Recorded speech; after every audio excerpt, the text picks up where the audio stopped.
some fiery conversations.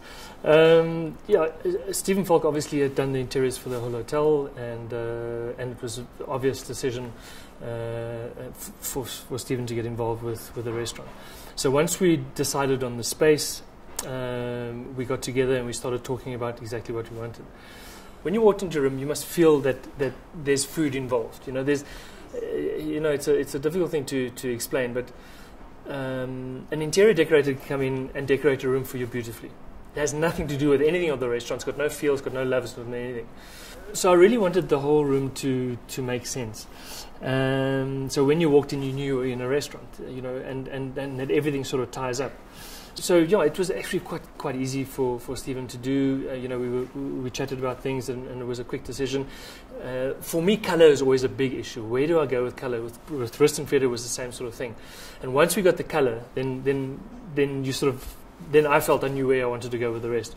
Also, what was very, very important about the room is that I wanted it as a clear palette as possible.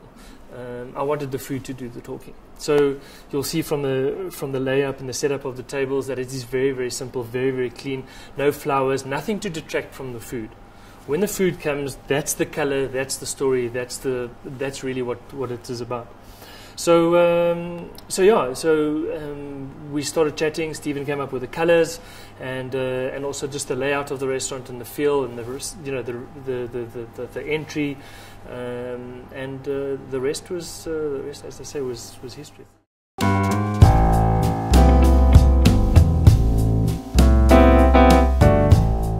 And that was a big issue for me when I got here, is that whether you sort of in the toilet, in the shower, in your bedroom or in the restaurant, it was all the same color. And I just wanted a space where the guest could come to and just feel, okay, you're almost in a different place. It doesn't feel like you're at the Saxon. And I think that's the beauty of Johannesburg as well, is I wanted a city restaurant, I wanted a slick restaurant, and I think that's what, together with Stephen, what we achieved.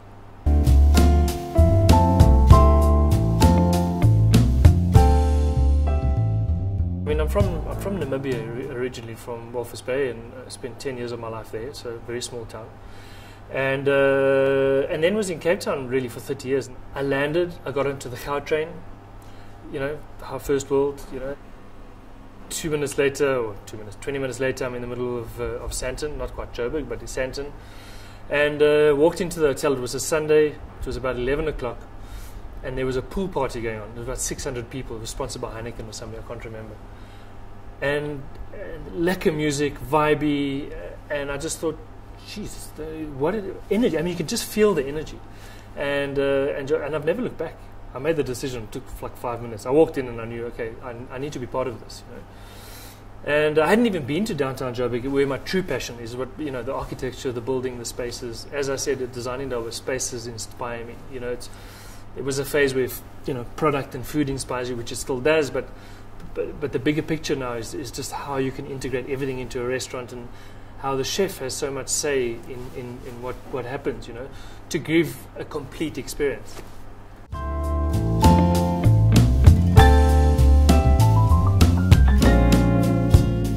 Well, there's a number of reasons why we do it. You're almost cutting a chef's arms off by putting him in the back and closing everything off, where you can't see what's going on in the restaurant. And I can't understand how people still do it. Obviously I understand why kitchens are shut off and everything else, because they get chaotic and so forth.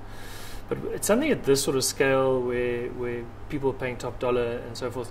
It's so important for the chef to feel what's going on in the room. So whether I'm here or not, or whether it's Candice, whoever it is, it's so important to feel what's going on in the room, because then you can read what's going on.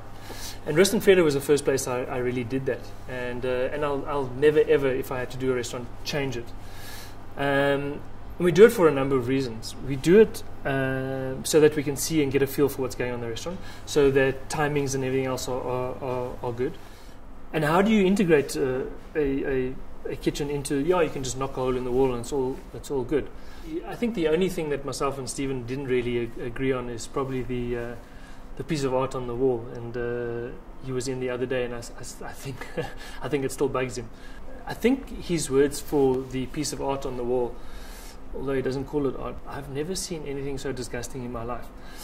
And for that reason alone, it's still up there, Mr. Volk. And we still have a good giggle about it today. It was in the other day.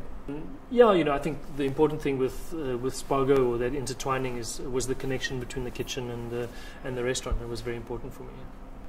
And the reason why that is on the wall is that space, or that piece there, is exactly the space that's in the hole in that wall. So basically, I've taken that hole in the wall and put it over there, replicated the size over there exactly.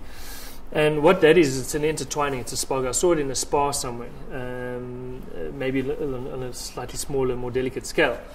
And really, it just shows the integration of restaurant into kitchen and vice versa. So it's an intertwining of both, and how important both are in the whole sort of bigger scheme of things.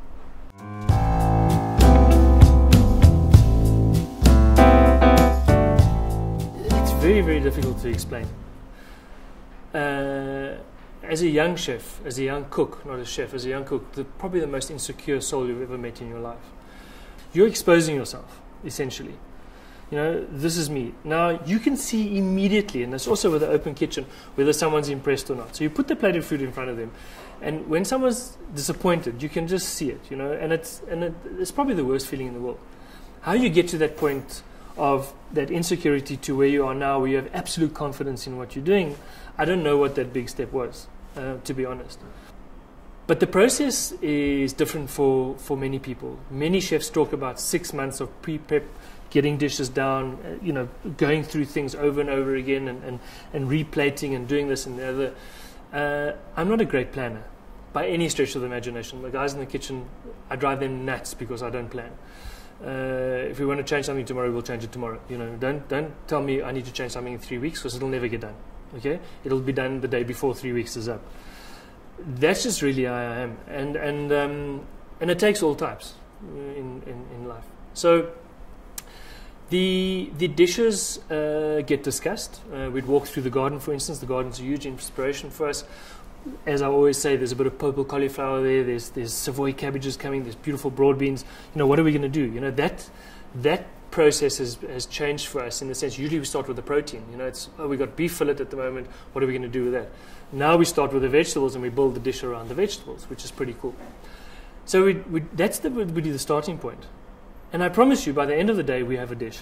No doubt. I'm not talking about the design of the dish or the layout of the dish, but we have a dish through conversation and chatting. And it's very much is about conversation. It's not me. Make no mistake.